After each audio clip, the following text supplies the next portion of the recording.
Do you know why you need social media? Yeah, question, eh? Starting you off on a Monday morning, making you think, what is the world coming to? Well, it's the kind of thing I do. My name's John Butt. This is the Marketing for Owners podcast. And if you've listened to us before, you know how it works. So, social media. Many people complain about having to use social media or the pressure of having to use social media for business because it's difficult. But a lot of them don't actually know why they're using it in the first place. Now, it's not like the way you may use it personally. This is not just to make friends and to make idle chit chat. It is a marketing tool. However, it is not the purpose of social media to actually do your selling. It is to build a relationship with either, or rather both, your potential customers and your customers.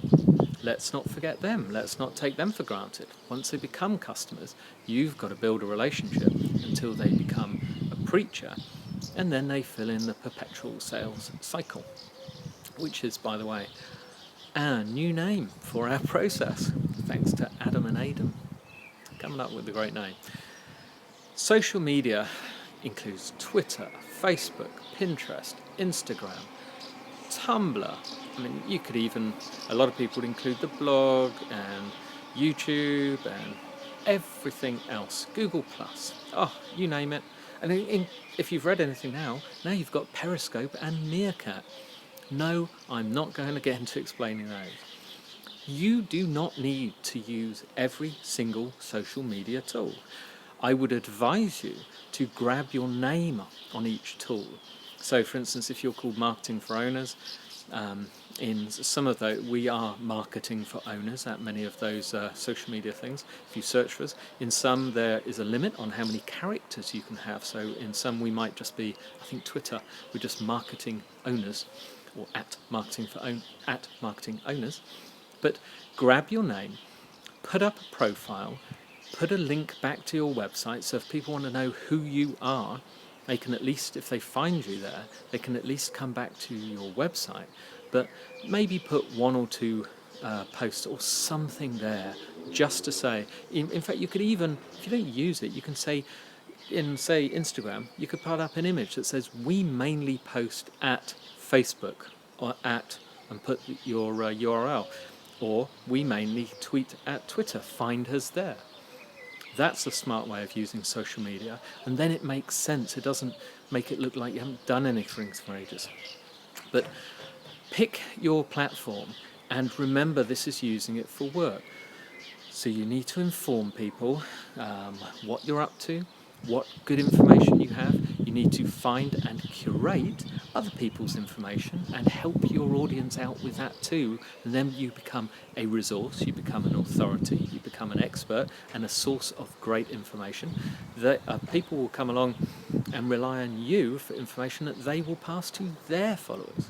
But when it comes down to it, social media is a channel to build those relationships and then bring them back to your main presence, your website or your blog. Social media is not the be-all and end-all. It's not the place to be. Sorry, for those watching on video, it's gone very sunny all of a sudden, so if I've gone out of focus, sorry. But it's not the be-all and end-all. It's not where you're going to do the selling. It's where you're going to build relationship, you're going to find people and you're going to pull them in.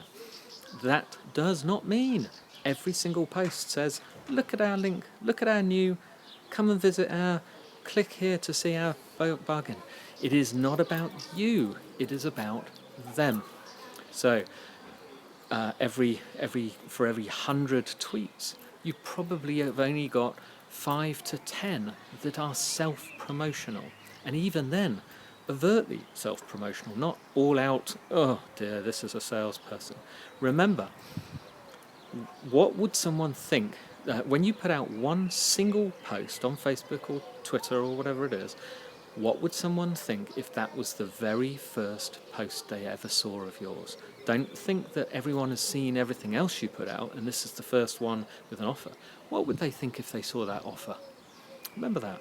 Anyway, use social media, use it wisely, but use it to bring them back to your website, because that is where you're going to capture their information, and then you're going to start to nurture that lead, you're going to convert that lead and convert them into a purchaser.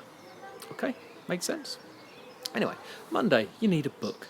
Today we're going to go off with a new one. Well, it's new to you. It's not new to the guy who wrote it.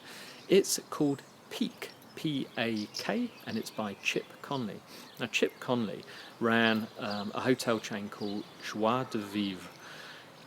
It's in America. I think he's actually since sold it and made a bundle of cash. But he competed in a very, very tight market, the hotel market on the West Coast. And it's more of a boutique-y thing. And the book explains how he motivated staff, how he motivated customers, how he found his niche, how he differentiated himself from everyone around, how he operated in a very, very common environment, but how by making those little differences, customers and staff loved them, loved working there, loved coming there, always made a beeline for it. Go pick it out, Amazon, Book Depository, where Audible, wherever you listen to or read your books.